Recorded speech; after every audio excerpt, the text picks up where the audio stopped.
دمای آب رادیاتور وقتی زمانی که میاد بالا گردش آب خوبی نداشته باشی و باعث بشه که ماشین جوش بیاره و هرچی هم که شما سعی و تلاش بکنید متوجه میشید که واتر پمپتون خرابه. دوستان این واتر پمپ رو میبینید؟ دوستان دقت کنید که این واتر پمپ به چه شکلی همین این واتر پمپ که ما گول اینو خوردیم که این ماشین چون که تازه تعمیر شده و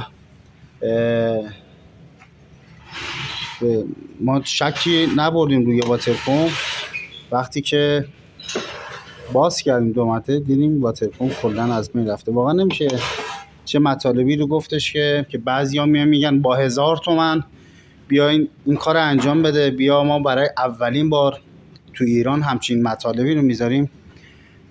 خوبه که آدم مطالب دقیق و مشتی بذاره.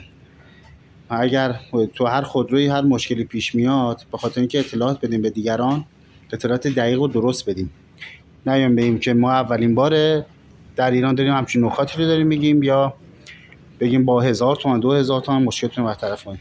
این نه با 1000 تومان. آقا چرا یه 1000 تومانی اگه شما بهم بدی بذارم این قسمت، همین آقا یه 1000 تومان بذارم اینجا کاملا فیت میشه دیگه، نیاز به تعویض نداره. راست میگم آقای استاد درست داره میگه که همچین چیزی هم میشه.